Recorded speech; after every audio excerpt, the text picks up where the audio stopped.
Hello, my friends. If you're a daily podcast listener, congratulations. You have won big. You didn't win anything, but you're winning just by being with me. Is that fair? Is that too much? Hi, guys. Thanks very much for joining me today. I've got Eric Segall here, and it is one for the ages. He had this idea that he wanted to do that he thought was going to be funny, and I worry about him sometimes, because sometimes he thinks things are funny, and they aren't as funny as I think they might be. But today, oh man, great idea. He did this top 10 of Samuel Alito, and he absolutely loses his mind in what I think is a pretty funny way. And we learn a lot while we're at it. Also, before that, we talk about the upcoming decisions that we're all going to have to be dealing with and grappling, from Trump's potential immunity, which we don't think will happen, to a lot of other things which we do think will happen and could be real, well, bad. So he runs through all that. It's a really important conversation. I really think you're going to love it, and it starts at about 8 minutes in. But first, I've got the headlines for you. And of course, the big story yesterday in New York, in the U.S., was Michael Cohen and Trump being on trial. And you've heard probably a lot of that analysis. I'm going to skip most of it, most likely, because everybody is covering it either really well or too much. I mean, for God's sake, they're constantly on top of every second, and the judge's voice and the witness's face, and it's there for you if you want it. So go find it. Look for MSNBC and plenty of other places. But yesterday, of course, I mentioned on today's show that the president of Iran was killed in a helicopter crash along with the country's foreign minister. He was a conservative Shiite Muslim cleric. He had a hand in the brutal crackdowns on opponents of the Islamic Republic. And today on my favorite newsletter, Today's Big Stuff with Sam Youngman, he wrote, we have lots of thoughts, but no prayers for this guy, basically. Iranian state media attributed the crash to technical failure, and I'm interested to see what the fallout will be in Iran. Politically, apparently, little is likely to change in the short term. Supreme Leader, of course, sets the tone. That was the president. So we'll see what happens there. But a lot of good, interesting reporting and speculation on that. The other big international story yesterday was that the chief prosecutor of the International Criminal Court said yesterday that he requested arrest warrants on charges of war crimes and crimes against humanity for both Israel's Prime Minister, Benjamin Netanyahu, and, of course, the leaders of Hamas. The warrants are largely symbolic, of course, but the court's jurisdiction is not recognized in Israel or Gaza. It could be months before judges decide whether to issue the warrants, but if judges do, the leaders could be arrested if they travel to one of the court's 124-member nations. So maybe stay at home if you're Benjamin Netanyahu. President Biden, for his part, condemned the call for Netanyahu's arrest, saying that whatever this prosecutor might imply, there is no equivalence, none, between Israel and Hamas. So I'm not sure how that's going to play out for the president domestically. We will see. And like I said, you know everything probably, or you know a lot about what happened yesterday in the marathon cross-examination of Michael Cohen, but apparently he stole money from Donald Trump. So I just want to give you my commentary, and I'm sure you've probably already heard it. But, I mean, Sammy the Bull murdered 19 people but was a star witness. Did you really think that the jury doesn't think that Michael Cohen's a piece of shit and a thief? I mean, I think at this point, probably everybody knows to work in the Trump organization or the Trump White House, you had to actually apply with an application that said, I'm a thief. I'm a dishonest broker. Can I join you now? And he's like, yeah, sure. That's fantastic. Looks like you steal from poor people. Good. You're in. I mean, the jury knows that. So I just don't think it was the surprise that a lot of, it's like TV pundits making a big deal out of it too, and trying to go viral on social media. Oh my God, Michael Cohen stole from Donald Trump. He's admitted to it. Of course he did. He worked for Donald Trump. His son stole from a cancer charity. Donald Trump stole from everybody. Donald Trump hired people and then didn't pay them, which I think is even worse than stealing, isn't it? Anyway, that's pretty much the extent of my commentary on that, because you'll have a lot more elsewhere. Let's see, what else is going on?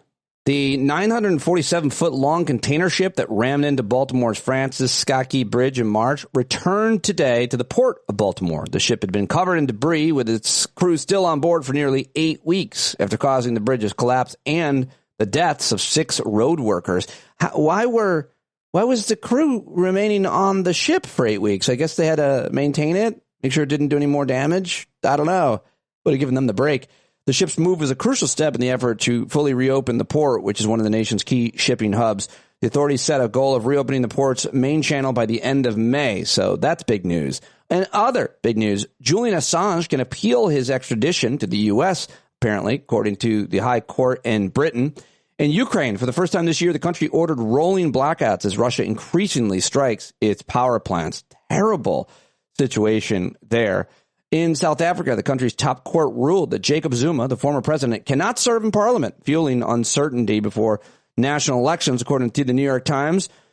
After a secret review, the FBI has cut ties to confidential sources thought to be connected to Russia disinformation. That's also an interesting story. Microsoft introduced new computers designed for artificial intelligence. So I didn't know that anybody was still buying Microsoft computers, but the race to put artificial intelligence everywhere, taking a detour to the good old laptop, apparently. Microsoft introduced a new kind of, who cares? A step in the right direction in Port-au-Prince, Haiti. Their main international airport reopened yesterday for the first time in nearly 3 months after relentless gang violence forced authorities to close it all to traffic in early March. So that's really good news. The State Department has issued, this is really bad news, the State Department has issued a global security alert warning Americans abroad that terrorists could target lesbian, gay, bisexual, transgender, and queer people, LGBTQ plus related events during Pride Month in June. So that's not good, obviously. And here is something good we'll end on. In 3.5 years, President Biden has already installed more non-white federal judges than any president in history.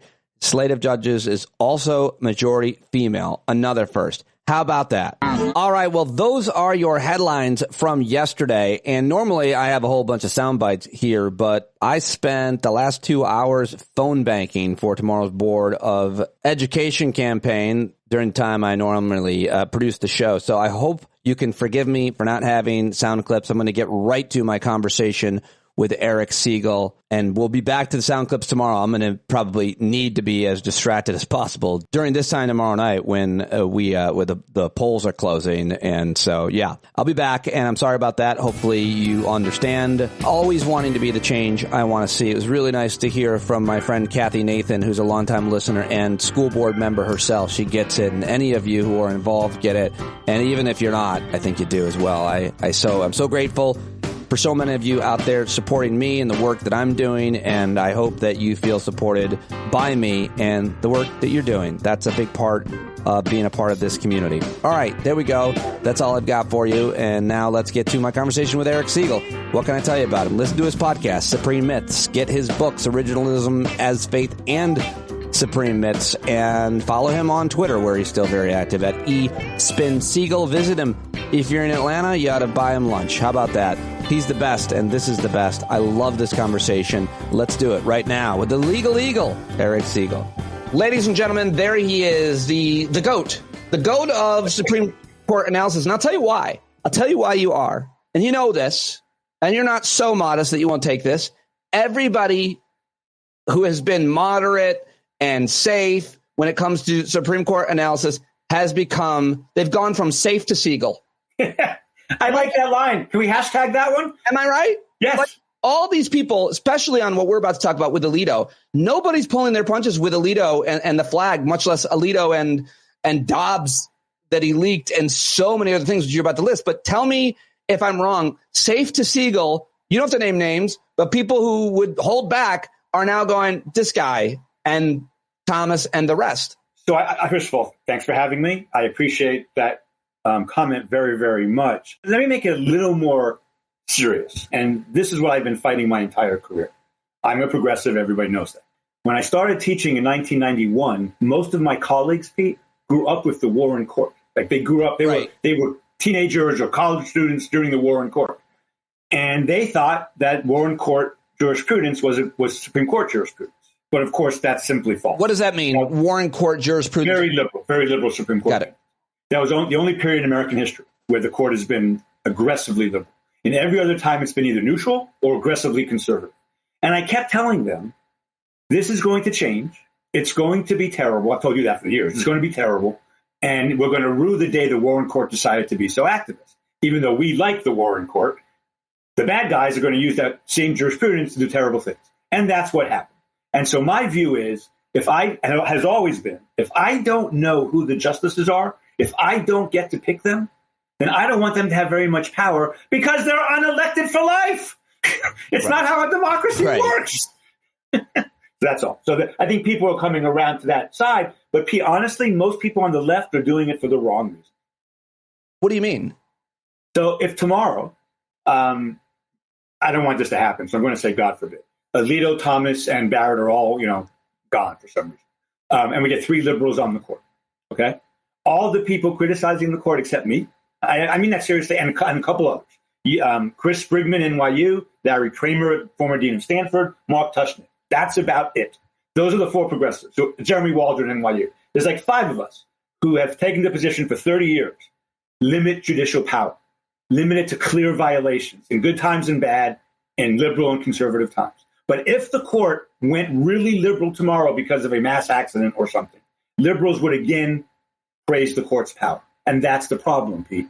We shouldn't be praising or criticizing the people on this institution as much as we are praising or criticizing the institution. And when you get to the institution part, there's no way to praise it. Okay, so no, that's loud and clear. If the variables change, your consistent criticism wouldn't change. And it wasn't, even before they were more liberal than they are now. Obviously, we've been talking for a long time, and I know that. Of course, I read your book, Supreme Myths, so I also know that it's the system and the rules or the lack of responsibility or consequences from lifetime tenure to no TV, no cameras in the courtroom, to how they're selected, to so many other things.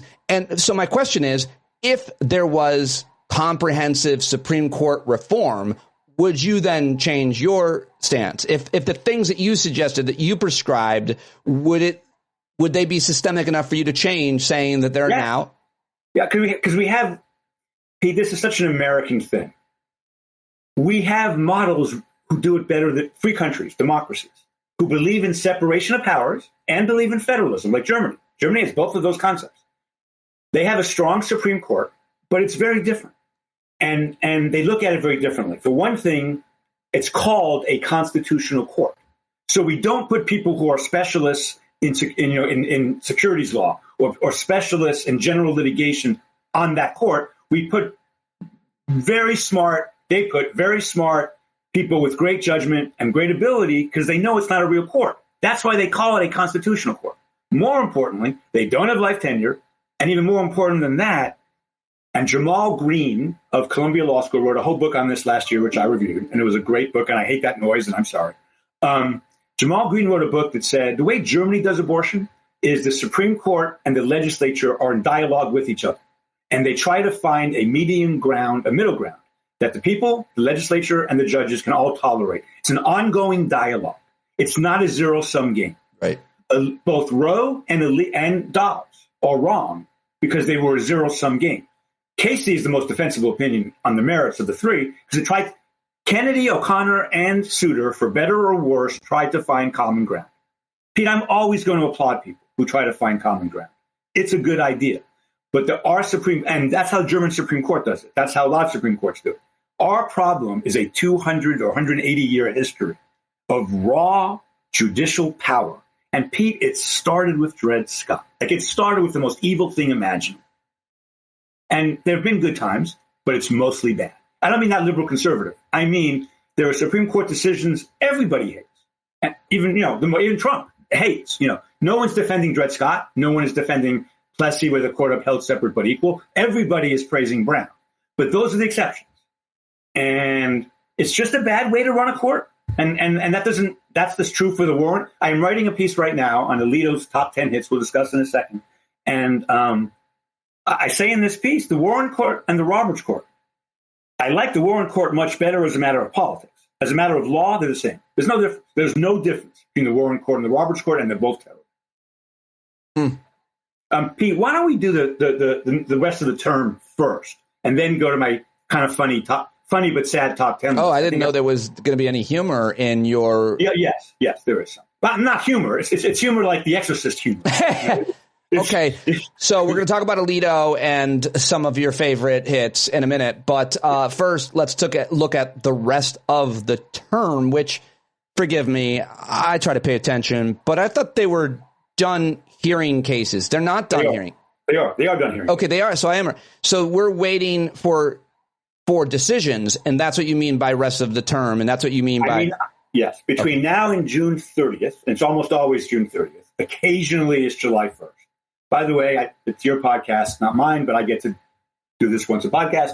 Judge Posner used to say, I don't understand the June 30th deadline. They're deciding the most important issues affecting the most people with, multi-year ramifications for our entire country and sometimes the world. Bush versus Gore affected the world, Pete. Al Gore doesn't go into Iraq. He goes to Afghanistan, but he doesn't go to Iraq. So these decisions affect the whole world. And they have to decide them by June 30th. Why? They have to go to summer camp?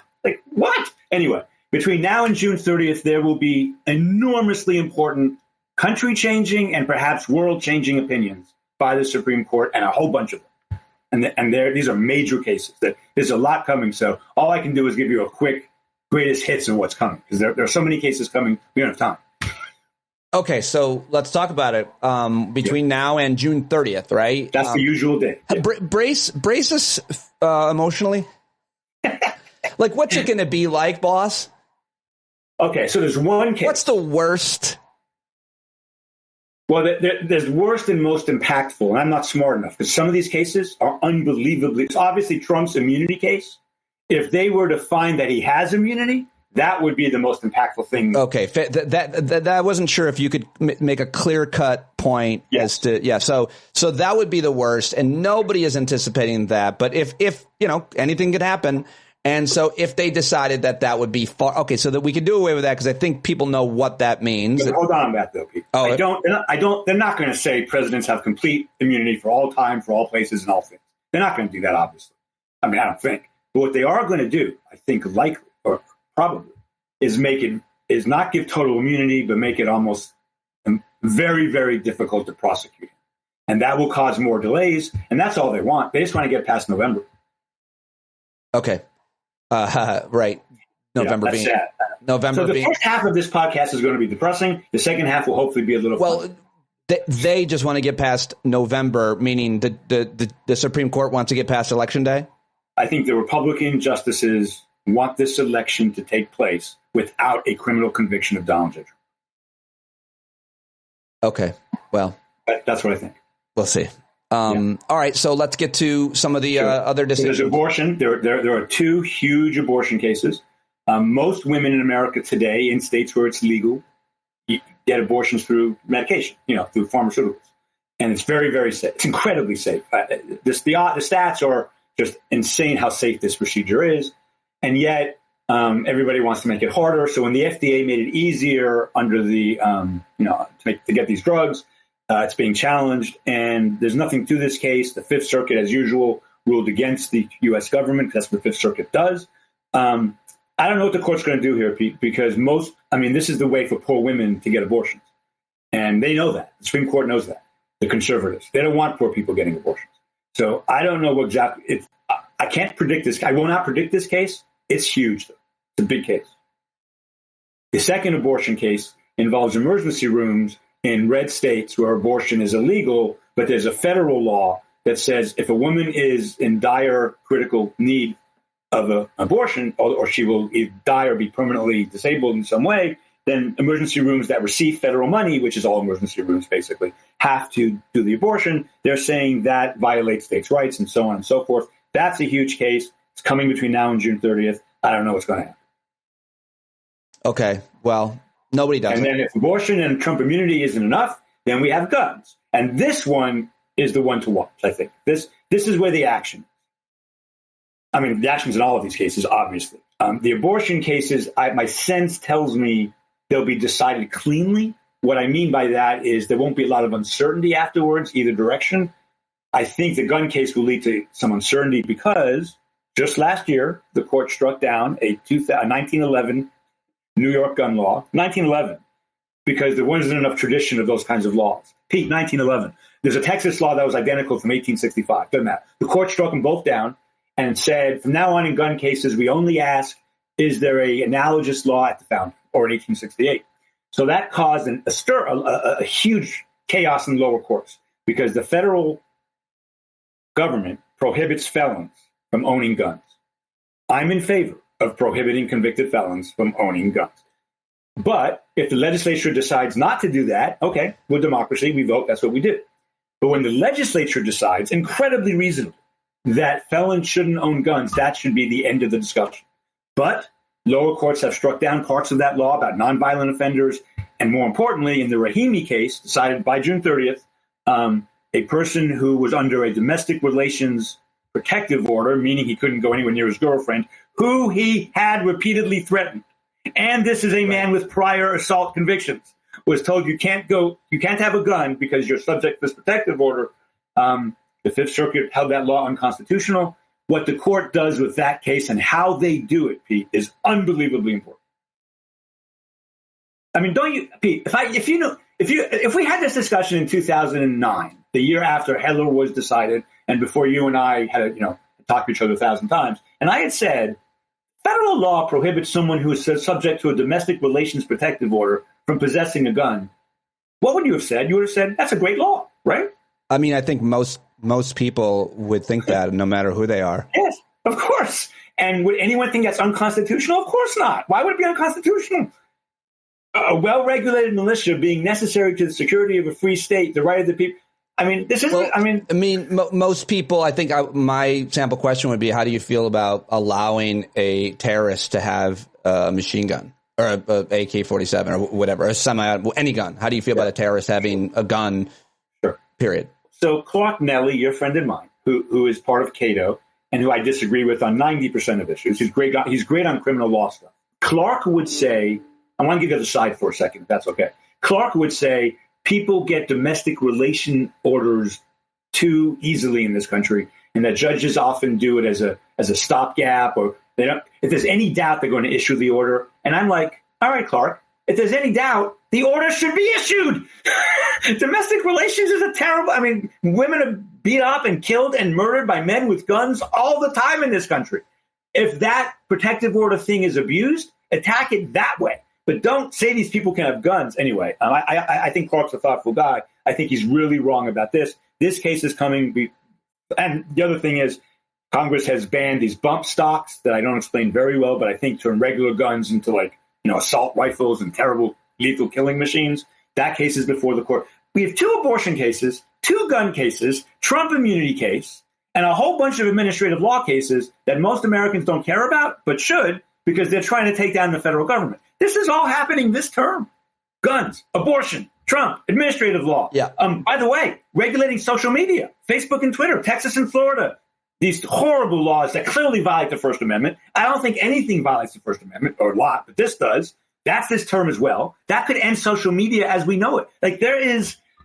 there's just a whirlwind of activity. It's insane. You didn't mention, I don't think you mentioned the administrative case that could, I feel like that's like the whole Project 2025 thing. That's the dream for the Federalist Society. That's the idea that whether it be EPA or FEC or SEC, whatever, they basically are defanged. It's a deregulator. Here's the bad news about that, Pete. The court did issue a decision upholding administrative delegation last week. It was a pretty big decision. It's a good decision. It was fine. And there's a whole interesting originalism debate, and I don't care about that. But, Pete, the fact that they issued that decision makes me think, first, this is how they do it. That's a decision Democrats liked, liberals liked, have to admit that. And every term, or almost every term, the court does a couple of those. There's a thing called the Chevron doctrine, which says when administrative agencies have to implement ambiguous statutes, judges should give them great discretion in how to do that. That's the right rule. You know who loved that rule? Antonin Scalia. It's the right rule because this is a dispute between Congress and the president, not the court should get involved in. This is about public policy. This is what EPA does, what the Bureau of Tobacco and Firearms does, all that stuff. Well, I think they're going to do away with that Chevron doctrine. They're going to let lower court judges like those in Texas strike down everything under the sun. They are trying to go back to a pre-New Deal understanding of how our government works, and it's all terrible. And Pete, we just spent 3 minutes talking about country-changing administrative law decisions, and I just want to remind your audience, that's on top of abortion, guns, Trump, everything else. Social media, everything. It's crazy. It's a crazy term. This is the busiest term I think I've seen in my lifetime. Really? Yes. Not the most, I didn't say most important. That depends on what happens. But Pete, do you remember a term when you and I discussed guns, abortion, religion, speech, separation of powers, federalism, and the future of the American presidency, and maybe the future of the American government? Because there's also a case where the people who are in jail on January 6th under a certain federal law might get released if the court interprets that law. And if the court says that law is unconstitutional or not proper, those people are going to be released from prison. Imagine thousands of January 6th people getting out of prison and celebrating. Like, there's so much, it's almost, Pete, it is impossibly ridiculous that our government is being handled this way by 6 out of 9 unelected life tenured lawyers in Washington, D.C. that we've never voted for, we cannot fire, and none of us approved of. What I mean by that is officially approved of. It's crazy. I mean, this term could change America dramatically for the rest of my life. I'm 65. It could change America for 30 years. I'm not overstating this. Now, will they find a way not to do that? If it was a 5-4 court, yes. I would say a 5-4 court is not going to descend through madness as quickly as I'm suggesting. But a 6-3 court, maybe. All right. Is there any other case or decision that you want to mention coming down? I do want to say one last thing before I get to my top 10 list. I have my first top 10 list of all time for you. Actually, this is my first top 10 list officially spoken at any time. I've done them in writing, but never orally. Yes, I have one more thing to say. So every Tuesday, generally the court issues decisions on Tuesdays and Thursdays. It changes, but that's the general pattern. That's going to happen now for the rest of the time until June 30th, or the end of June. Pete, the way that works is the justices come out of their chambers. They sit on the bench. They announce the decision. The writer of the majority opinion may or may not read from the opinion. And then occasionally, if the dissent is angry enough, the dissenting judges will read an opinion. None of that is live streamed. None of that is on TV. Why would you live stream oral arguments where there are lawyers in the room who could act up, theoretically, could make a fool of the proceedings in live time, but not live stream something that is 100% under the justices' control? I mean, it's just freaking, no one else speaks. It's just the justices. Why can't we see that? Why can't we see that? It's like history. Let's say the court gives the president full immunity. I don't think it's going to happen, but let's say he does. Don't you want to see them say it out loud? Yeah, of course. I mean, listen, we belabored this point. Yeah, I mean, the flip side of that, of course, is that they act differently when they're televised. I'll just when you don't have to act differently when you're on TV. So I agree that TV changes things. Sandra Day O'Connor at my law school and before coming to my law school famously said, but she said it at my law school, that TV changed confirmation hearings of Supreme Court justices for the worse. That before that, they were okay when they had them. After that, they've been a disaster because TV changes everything. All right. But Pete, you know what? You know who doesn't have to be afraid of TV? Because I agree. Senators do. Presidents do. Congressmen do. You do. You have to be. If you go on CNN and you fuck up, you may lose your CNN gig or whatever. You know who's not worried about that? People with life tenure and unreviewable power. Right. I see the point. Yeah. By the way, the only reason I can do this on your show, I'm going to call Alito an asshole in about 7 minutes. The only reason I can do that is because I have tenure. Now, that's a good thing for me. I would do away with tenure for academics, but I can defend it because I have no power. I have zero power. I can't make anybody do anything except my own students, which I would have whether I have tenure or not. But they have unreviewable governmental power. Sorry. Nothing else like it. There's nothing less in world history. In government, much less in other democracies. There's never been a court in world history like ours. Yeah. Always a great point to make. Okay, do we have any more cases? Any more in this term that you want? There are a lot more important cases. I can't do it because I'm too tired. I mean, there's just so much. I mean, I just named like 7 cases that each one would be the biggest case of any term. We have like 7 or 8 cases left. Each one. The gun case would be the biggest case of the term. The abortion cases would be the biggest case of the term. God knows the presidential immunity case would be. By the way, we already had the disqualification case. I mean, this court is running the fucking country. I mean, it's crazy. Ruining the country or running the country? Both. Ha! Okay. Wasn't sure which one you said, but yeah, both. It's pretty clear to say. Just one more question about how con law scholars in your world, with all due respect, in your generation, much less younger. You mean really old? No, I mean, there's just such a difference between, you and Elie Mystal, he's younger, he's blacker. You and even Dahlia, who's a female, who's got different views on things. You and, obviously many I mentioned 2 liberals, plenty of conservatives, which are more obvious. And, the way they see things. And I just wonder if they see, I'm hearing from them the same thing that you're saying. Again, as I said when we began, ruining and running. It feels like so much focus is put on congressional and these oversight hearings, and obviously the executive branch, and we have a madman who was president and is running again. But it just also feels like so often in these, even the policy conversations I have with people, which are often, I almost always want to be like the court. And that's partly why you're so important to us. But I just wonder if there's any discrepancy or. I'm really glad you asked about this, actually. Thank you. I'm really, really glad you asked about it, because you and I don't think have ever had this conversation, and we've had it, hundreds of them. So I want to be clear about Dahlia and Elie stuff. First of all, Dahlia, I'm her biggest fan. I think she's wonderful. I read every word she writes. Yeah. I can't. She's on your show 1,000, And in fact, Dahlia, you and Dahlia are the people responsible for my increased career to some degree. So nothing should be. I will never criticize her. I think, and Elie is very, very good. Both of them, though, Pete, play very different roles and have very different goals than I do. And this is what I mean by that. And this is an issue in our country, I guess. And I've written about this for Dorf on Law because it's very complicated. So really, at the end of the day, Pete, Ellie's job and Dahlia's job is to get people. Dahlia's job is to get people to read Slate. Ellie's job is to get people to read The Nation and watch him on MSNBC. That's their jobs. And that is the number one job. Now, both of them, I think, are truthful, honest, credible, people with integrity who won't say anything they don't believe. But their job is to get audience, Pete. That's their job. That's not my job.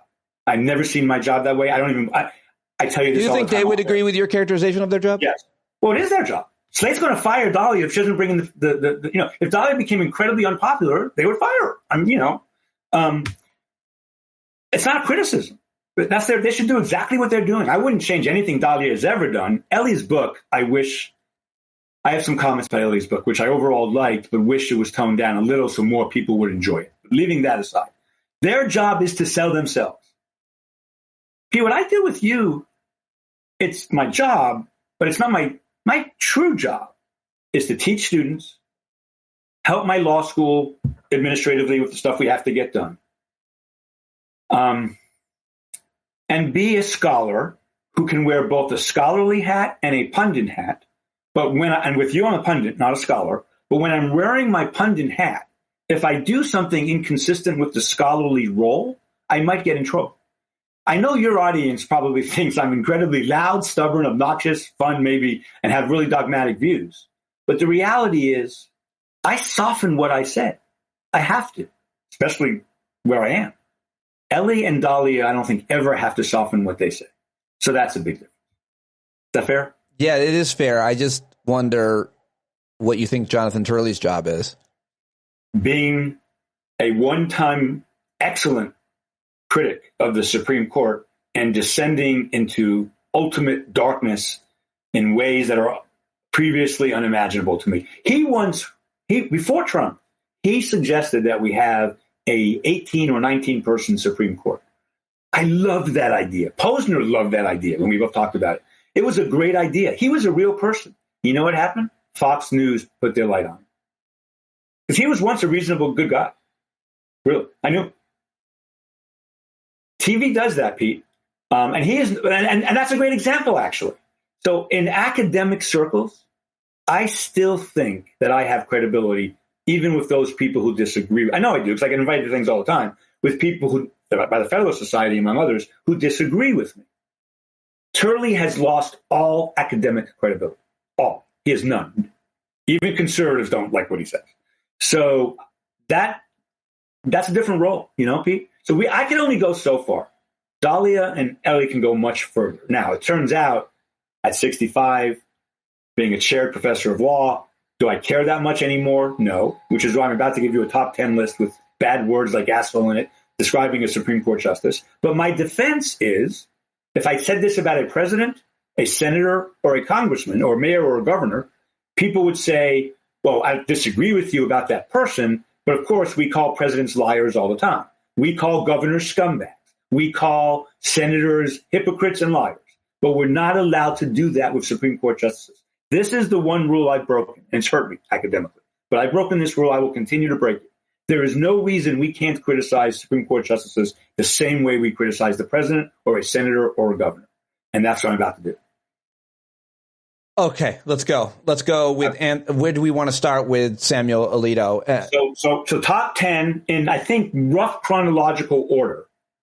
Top 10 greatest or lowest hits of Justice Samuel A. Asshole Alito.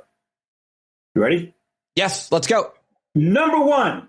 In 1985, he applies for a job at the Reagan Justice Department and puts on his resume his affiliation with, quote, the Concerned Alumni of Princeton.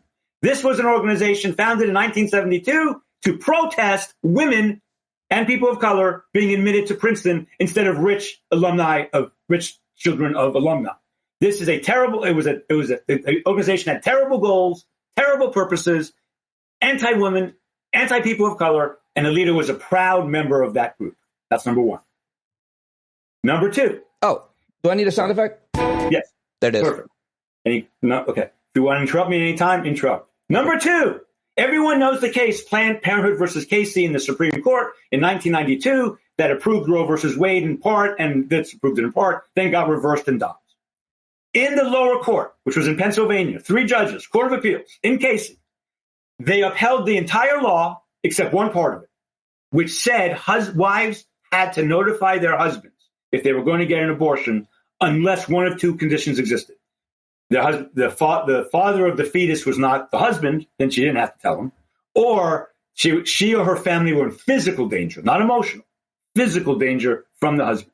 The conservative judges that upheld every other part of that 50-page law restricting abortion struck down that part of the law, the only part. The case goes to the Supreme Court. And the only thing they strike down is that part of the law. As a lower court judge, Alito was the only judge to approve that law. He wanted women to have the obligation to tell their husbands if they were going to get an abortion, and he thought Pennsylvania could make them do it. It's just a horrific anti-woman idea, and that's Alito. That's number 2. Number 3. Everybody remembers 2010. President Obama State of the Union, and Obama mouths for the whole world to see, not true. After Obama described Citizens United, don't do that. Alito mouthed not true. I think. Yes. Yeah. Yes, not true. Yep. And he knew and Pete, if you're Sam Alito and you say, I know this is an audio, we're on audio here, so I can't do it for the audience, but when he says, right, his mouth, not true, yep. He knew that every camera would be on him. Are you kidding? He was saying something in the State of the Union. Supreme Court Justice sitting like the second row. What did he say again? He said, not true. No, what did Obama say? Oh, he said that Citizens United had an effect on foreign money coming into America, right. Which, by the way, in one sense wasn't true, but in one sense was true. So it's a more complicated issue than just not true. But even if it wasn't true, how about respecting the office? Can we do that? Just respect the office a little bit. I mean, it's the State of the Union. It just shows what an asshole he is. Anyway, that's number 3. Sound effect. You're not doing well in the sound effects.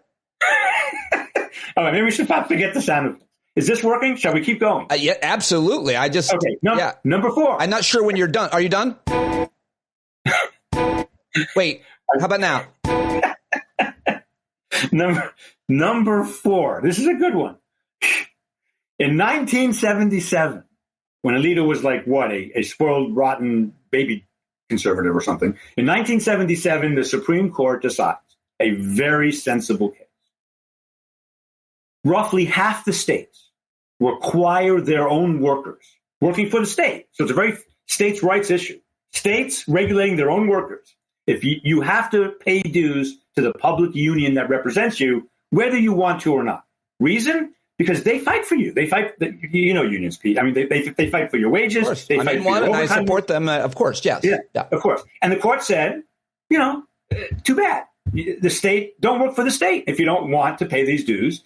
And there's a good reason for it. And the court was clear, I don't know if it's the best policy, but there's nothing in the Constitution about this. It's not free speech. You're giving money to a union. It's not free speech. Anyway, that's 1977. Alito has always hated unions. He hated unions when he was in diapers. So in a 2012 case that was a kind of a spin-off of that one that did not ask the court to overturn the case in 1977 was a boot. No one asked the court to overturn a boot. Alito issues a majority opinion in a related case and says to the whole world, he basically said, bring me a case so I can overrule a boot. He said, bring it. This case doesn't ask that, but bring it. And guess what? A few years later, they bring it and the court overrules a boot. Alito told them to do that. He's like a lawyer. Bring the case. We'll decide it your way. It's terrible. How and where did he say that, and how unprecedented or inappropriate is that? It was in a written opinion. I think he also may have said it in oral argument, but I'm not guaranteeing that part. But he said it in a written opinion, and it was really, really, really unusual. It would be like a Supreme Court justice saying, I'm going to rule on this case today, and I'm okay with that, but please bring us a different case with different facts so we can make a different ruling. No, that's not what they're supposed to do. That was bad. Right. Sound effect. Oh. Now we're getting to the good stuff. In Dobbs, he cites Matthew Hale 10 times. Matthew Hale, as everyone knows by now, is a 17th century legal scholar who is credited with things like married women can't get raped by their husbands, married women have an obligation to have sex with their husbands, burning witches, all kinds of terrible things. 10 times. Says him 10 times! Cites him 10. He cited this guy 10 times. Yes, but it's worse than that. That's bad enough. But it's even worse, Pete, because of the leak that happened. I believe in early May, and the case comes out 6 weeks later. The whole world responded. You and I talked about this on, I think, 3 different occasions after the leak. What I said was there are, and a lot of people said this, even conservatives. There are ways to overturn Roe and cases, which were incredibly important symbolically to millions of people, especially Roe, to millions of people in this country as a symbol of gender equality. And Alito knew that reversing it would cause a lot of people angst. So the way you write that opinion is you go, we're sorry about this, and it's hard, and we've had 50 years of rights, but we think the Constitution means this, and we leave it to the people to decide, and this is going to cause some disruption, and people are going to be angry, but we're doing our jobs, and give us a break. That's not what he did. He wrote this women-hating screed devoted to awful men, but then he was told that by the media for 45 days and didn't change a fucking word. He was told that he was criticized and called for the same things you just said, and he didn't change anything. Why should he change something? Because of the pressure of the public. Because we learned things, Pete. And in 2022, one should not be relying on a case involving women's rights on a person who felt strong that women had no rights. Thank you. Number 6, just a few weeks after writing the Dobbs opinion, he flies to Rome. Rome, Italy! It's abortion! Oh, sorry. Rome, Italy!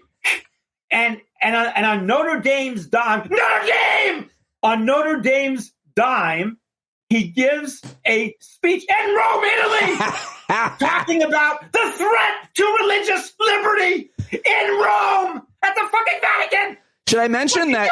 I didn't want to tell people this, but Segall's currently broadcasting from a public library. I mean, it's unbelievable. He goes to Rome to brag about destroying Roe. What kind of asshole does that? And then in Rome, you know what he does? He makes fun of foreign leaders criticizing Roe. You know what he does? He makes fun of American women who are upset that they've lost this precious right. What kind of person does that? How did he do that? What do you know what he said, or what exactly he? If you give me a second, I will quote him. I'm going to quote him directly. I will quote him directly. Yeah. Okay, hold on. What he said was, well, let me. I'm doing a blog post on this that'll be out sometime this week, and I will link it when I do. The last line of that talk, so he gives that talk, and he criticizes foreign leaders, he criticizes American liberals, he criticizes this and that. The very last line of this talk is the following, direct quote. I can't even do this, it's so hard. The champions of religious liberty who go out as wise as serpents and as harmless doves can expect to find hearts that are open to their message. He is talking about religious liberty and the alleged threats thereto in the capital of the Catholic world. Right. Yep. Pete, come on. What kind? And, and here's the thing. You and I have discussed this. You and I did a blog. I think one of my proudest moments with you, actually, Pete, is you did a thing with Mike Dorf and I, and you were great that day. And Mike has different views about this than I do in terms of the court's role and stuff. And we did a great podcast on the pros and cons of Roe and Casey and all that stuff. But here's the thing. Alito knows what Roe meant to American women. The least he could do. If I would overturn Roe also, but I would write it very differently. And I would show respect to the millions of people who this affects. He did the opposite. He went out of his way to punch them in the face. He went out of his way to punch them in the face. After he was told, you're punching them in the face, he punched them 10 more times. And then he went to Rome to do it. Sorry. Okay, sound effect. Number 7. This is a good one. He invented something called unrecusal. There's cases involving Oracle and complicated big cases involving Oracle and all kinds of money issues and stuff. And he had stock in Oracle, so he did the right thing. He recused himself. Supreme Court justice can't hear cases involving companies they have a direct financial interest in. Everybody agrees on that, even Alito, it turns out, because he recused himself. A few days before the argument, he sold the stock and unrecused himself. Oof. Now, that's not how recusal works. What? I mean, right. You can is that unrecusal? Yeah, no. I don't know if it was done before, but he's done it like 9 times, and he's a master at it. At unrecusing? Yes. Meaning it's not a hard thing to do. He just does it a lot. When you say master, he doesn't have to manipulate much. He just can do it. It seems like a weird, like, I don't know what I'm talking about, but it seems like a weird, like, pride thing. It sounds like unapologizing. No, it's not. Well, it is that. But no, it's not that. Is he counted the votes and he wanted to make sure his vote counted, I think. Or at least he wanted to say in the case. Listen, Pete, if I'm a Supreme Court justice and I see in my in the lower courts a case involving a company I have stock in, and that case may be coming to me. I don't know yet, but it may be coming to me. I don't think it's terrible to sell my stock 3 years in advance and say, if it comes, it'll come. If not, so on and so forth. You can't recuse 3 months out and unrecuse 3 days before. Like, that is just crazy. And people on your podcast who've been listening to me for 12 years now know I became whatever law professor kind of viral means when I wrote that Elena Kagan had to recuse herself in the Affordable Care Act case. And she did. She should have. And I've criticized her my entire career for not doing that. So I'm an equal opportunity. This is not partisan for me, right? I mean, I thought Kagan should recuse, and then Obamacare would have been struck down, and that would have been terrible. But she should have recused. You can't recuse 3 months out and unrecuse 3 days before. That shows you prejudged the case. That's what it shows. So that's number 7. Number 8. Almost done. 3 more. COVID restrictions. Legislatures across the country were scrambling and trying to figure out how to balance the threat of COVID with personal liberty. You and I did 15 shows on this. This was a tough conversation. I don't think I knew any. I don't have the answers. Obviously, something had to be done with COVID. Did they go too far? Maybe. I don't know. I'm not a scientist. Not my job. It's a hard situation to be. I think we can all agree this was hard. How far to go in restricting liberty in the name of saving, people's lives. So I'm not here to criticize any particular opinion or any particular case. I think there were some bad ones, but that's okay. It's a hard time for everybody. Fair. Do you know what Alito said in one of these cases? He was so certain he was right. He was so sure that religious liberty was being somehow threatened by all this, that he wrote these words during the crisis in an opinion. He struck something down. He said, while the rest of the justices struggled, he was like, it's easy. And then he says, during COVID, there have been unimaginable restrictions on individual liberty. Unimaginable restrictions. Really? Do you think there were unimaginable restrictions during COVID? Some people's perspective, I think. I'll give them the benefit of the doubt on that one, and then now you're going to eat me alive. And please scream. No, I'm not. I'm just going to say this was all done in an emergency, Pete. Right. Like, if Alito could have made the same point. This is the difference between Alito and Anthony Kennedy. Let me give you the difference. Yeah. Anthony Kennedy voted conservative 75% of the time in big cases. He did. But he had some liberal pockets of gay rights and some other things. The way Kennedy would write this opinion is he would say, we're in the middle of a crisis. Everybody's doing their best. Yeah. It's really hard. The legislature has a role. We have a role. It's our job to make sure they don't exceed their role. This is difficult. We're doing our best. We think in this case they went too far. Okay. That's fine. Well, that's not Alito. He says, they're all assholes. I'm a hero. Overruled. I mean, I'll just flesh this one out for another second. I don't know exactly what he's referring to. Unimaginable restrictions during COVID.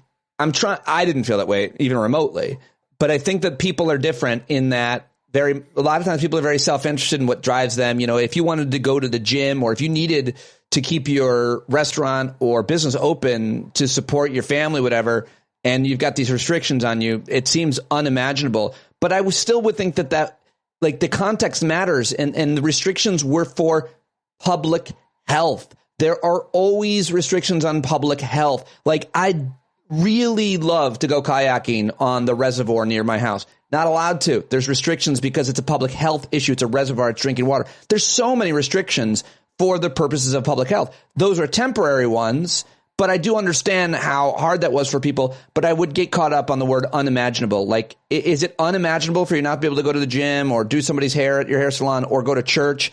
It doesn't seem that unimaginable. Seems to me to think about it should be reserved for kind of human rights and civil rights violations. Well, Alito would, and I'll say one thing in Alito's defense, and then I'll say why it's stupid. What he would say to you is that last one you mentioned, the right to go to church, is one of the most fundamental liberties we have. I mean, that's what he would say. He would say, if you infringe that right, you're infringing probably, in Alito's eyes, probably our most basic important right.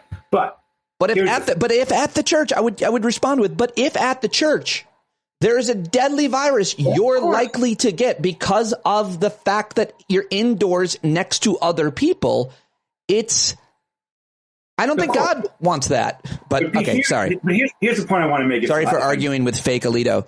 No, but here's the point I want to make. Or as I call him, Felito.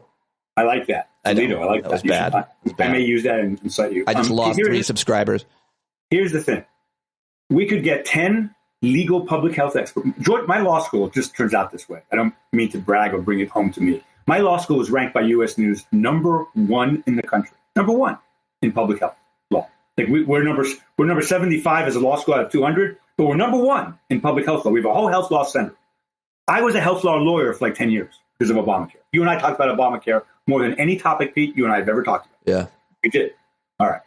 All I want to say about this is we can get 10 experts on either side of this issue, and they would all say the same thing. They would say, boy, it was hard. Decisions had to be made. Maybe they were wrong, maybe they were right, but people were trying to do the best, save the most lives while preserving the most freedom. Nobody wanted to intentionally stop people from going to church because they didn't like religious liberty. Nobody in this country did that. That wasn't the thing. We're just trying to keep our people safe. When Alito says unimaginable restrictions on individual liberty, that's a direct quote. The reason he's saying that, Pete, is to make the legal issues easy. He thinks by saying that, well, obviously they can't do that. We can't, the court's not going to ever allow unimaginable restrictions on individual liberty. So you're right to pick up on that word unimaginable. That's how Alito turned hard cases into easy cases. He's a terrible person. He's a terrible judge. Most of this list is about him being a terrible person. That's about him being a terrible judge.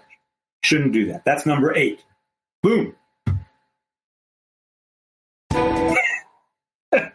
Hilarious. Number 9.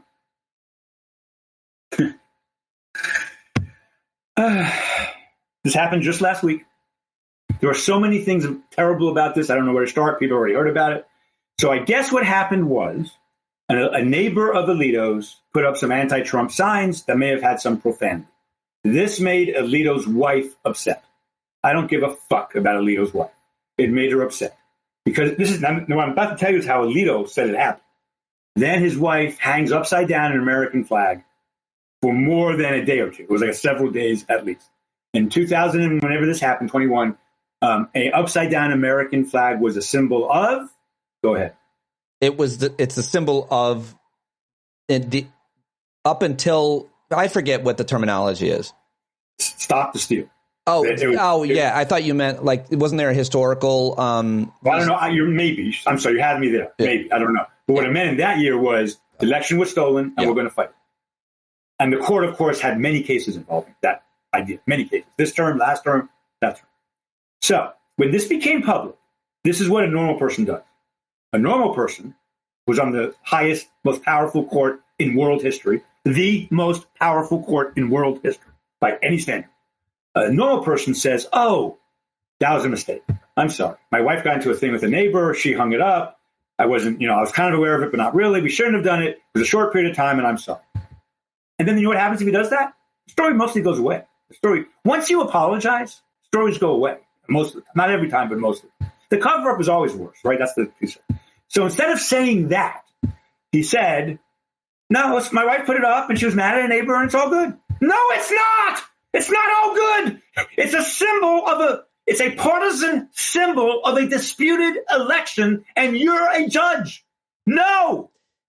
But give me an example on that of another thing a judge should never do in their home or in their life. Or I think I'll give you a great example, real life, that you and I have talked about. Because they all give speeches in partisan think tanks and institutions, Notre Dame, et cetera. But they don't, and they say, and all of them, liberals and conservatives, equally, say ideological things. They don't say partisan things. They don't say vote for Trump. They don't say the election was stolen. They don't even say abortion's bad or abortion. They say things they've said on the record that are not partisan. They do say that all the time. This is different. So Ruth Bader. So you and I once had a conversation about life tenure. And one of the things I said to you was we're seeing a real life example. This is like 4 years ago. A real life example of how bad life tenure is. Ruth Bader Ginsburg needs to resign. I wrote an entire blog post. Not for political reasons. People said she should resign so that Obama would get her pick. No, I didn't say that's wrong. I didn't agree with that. What I did agree with, though, was Pete. She was old, and I'm sorry. She had lost a little bit. So she publicly said, don't vote for Donald Trump. He's a terrible man. And she said something very political, very partisan. And you know what happened? And she got killed for it. And you know what happened next? She apologized. She said, I shouldn't have said it. That's right. She did. Yeah, that's right. Yeah. Alito is doubling down. He is a terrible human being. You're saying that if he had apologized about the flags, that I shouldn't have done that, that would have been okay. He also blamed on his wife, by the way. Which Mrs. a lot of people Alito. are Mrs. Alito. Yeah. I mean, there's a lot of things wrong. But all he has to say is, neighbors got into a fight. By the way, what is his wife doing getting into a political fight with a neighbor to begin with? Well, apparently his neighbor called his wife a cunt. Because she complained about her flat, the neighbor's flat. Oh, Mrs. Alito.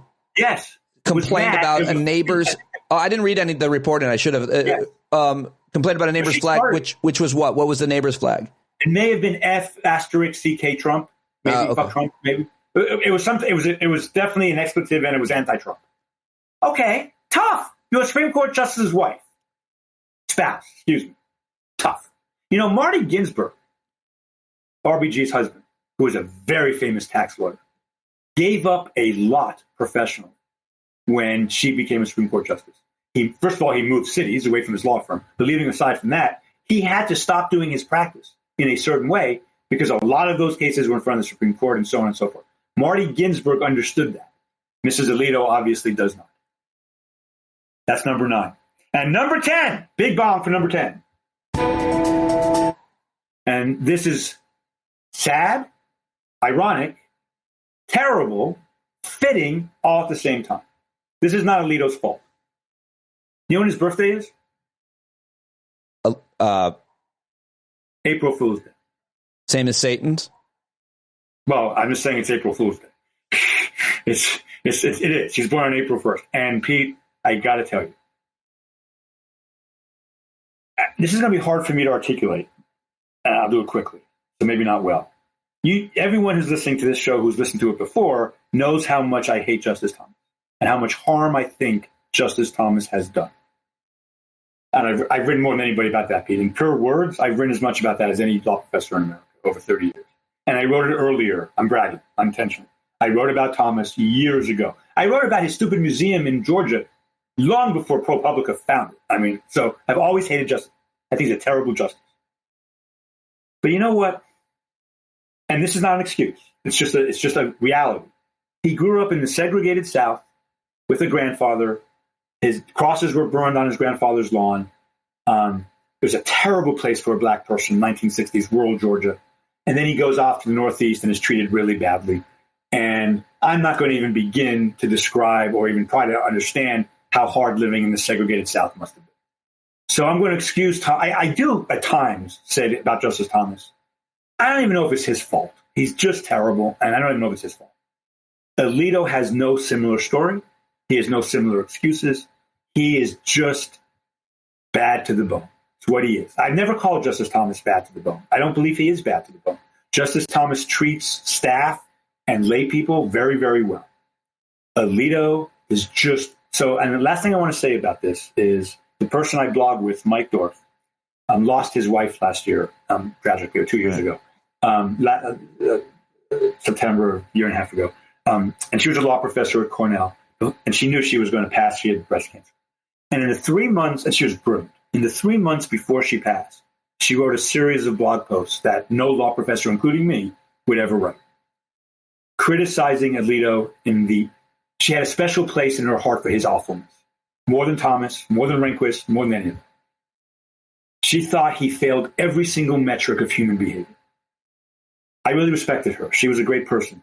And she was really wicked smart. And as much as I detest Thomas, there is something we can say about Thomas that we can't say about Alito. Thomas overcame a lot to get where he did. He may have done it in sleazy ways, and I think he did, but got lucky with Danforth. But he did. He has an excuse for his terribleness, maybe, or an explanation for his terribleness. Alito does not. Right. He's just bad, Pete. So that's my top 10 list of Alito. I will make this last sentence.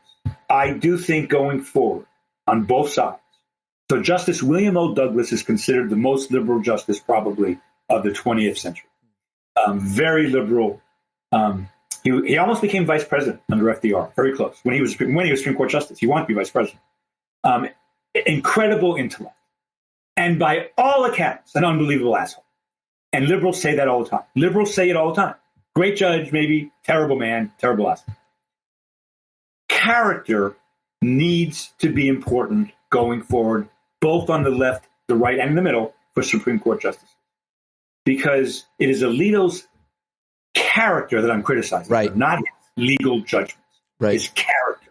And to give someone with terrible character life tenure and unreviewable power is a recipe for disaster.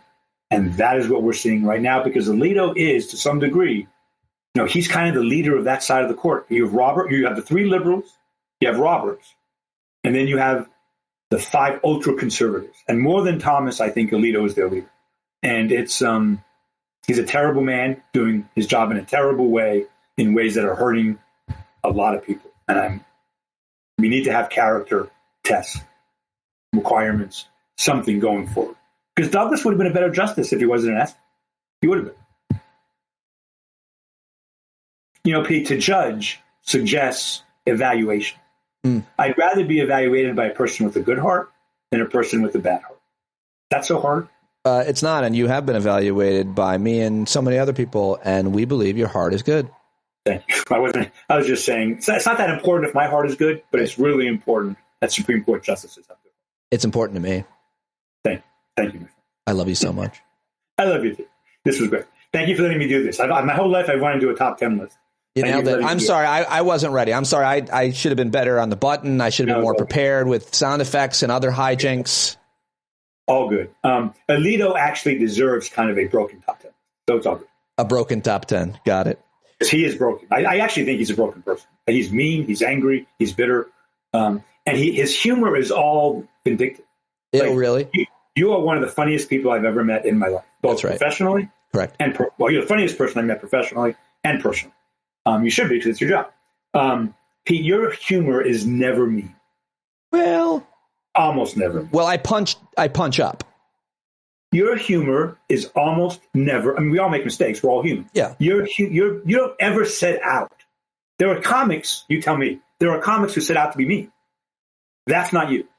I will hurt you if you hurt somebody else with my humor. If you punch down at I mean, it's funny you say that, because right now I'm in the school board fight. And a couple of people have called me a bully, from comments I've made at the school board and on Facebook. And I try to be pretty reflective and self-aware. And I say, well, who did I bully? And then I look, I did bully that person. But I bullied him because he is an adult going after gay kids. I bullied her because she is an adult going after people of color. Hold on. Yeah, I'm sorry, but I want to. And those bullies, the bullying comes often in humor at their expense, and it can be mean. Well, I want to correct. But it's done for that reason. Like, somebody has to stand up to them, and I try to do it in a way that's effective. No, I'm saying something. I understand why you said that, and I get it. Okay. But I'm making a different point. When you go on CNN, you have a different job to do than when you do your stand-up. When you go on MSNBC, and even this show is somewhat different. My point is, you start off from a place. Your first goal is humor.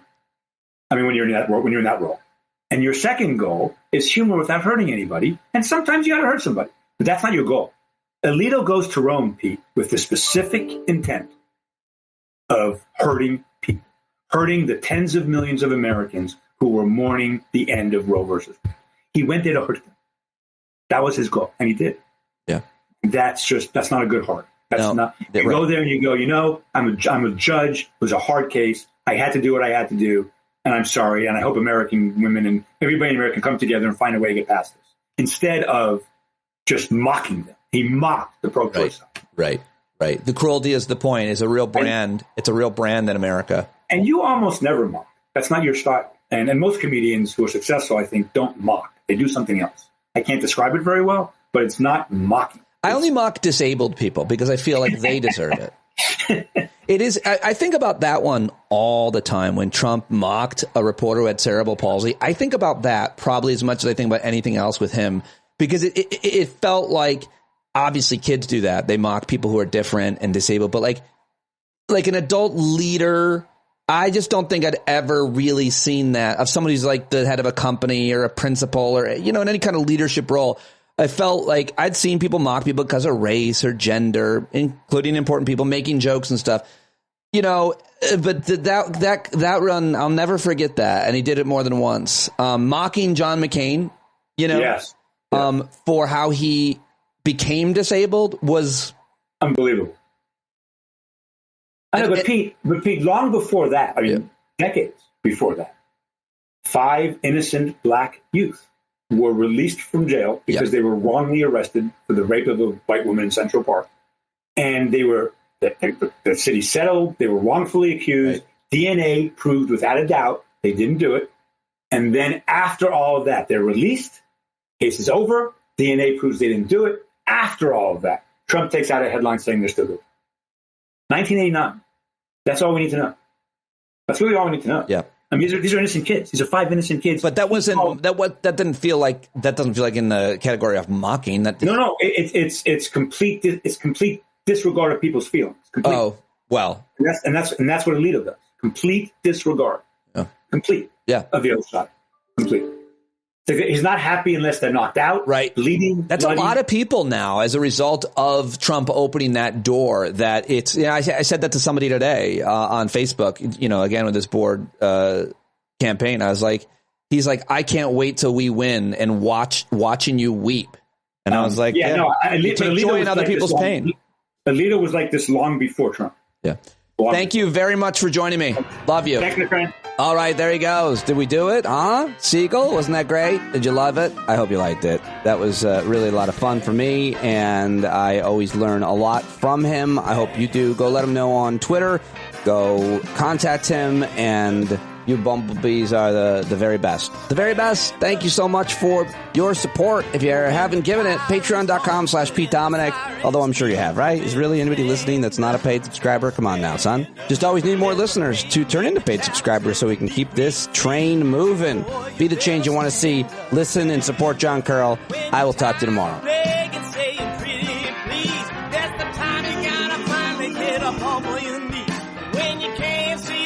For the burning trees, you got to stand up. Hey, you've been sitting so long, you got the creaky knees, you got to stand up. Stand up. I think your driving wheels been leaking grease. Boy, you better stand up. Stand up. Well, there's a whole lot more of us who know what's right. They'll keep right on ignoring us if we keep sitting tight. You got to open up the window to let in some light. You gotta stand up. That's right.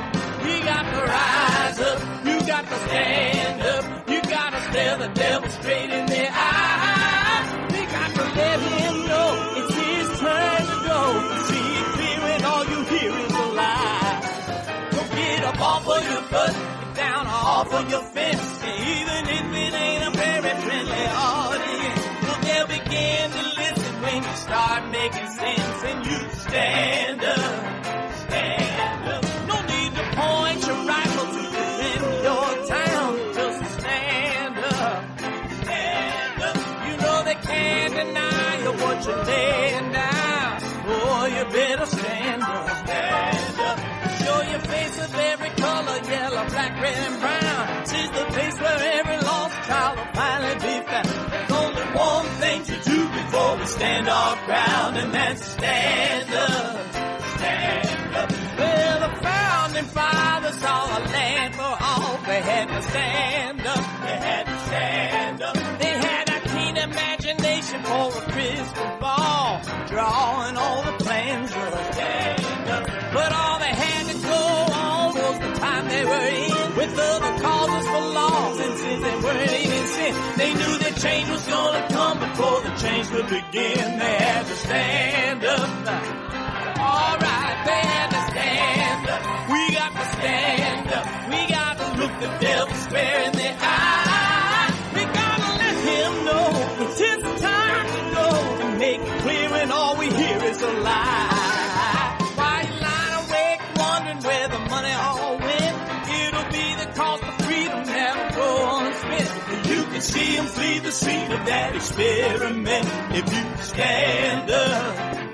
All right, we got to speak up, we got to reach up, and raise your voice in every way you know how. Don't be toes up, you got to show up. Ain't no better time to do it but now. No need to pledge allegiance to no wanton tribe. Rise up, show obedience to the voice inside, and listen well and it'll tell you not to run and hide. It says stand up.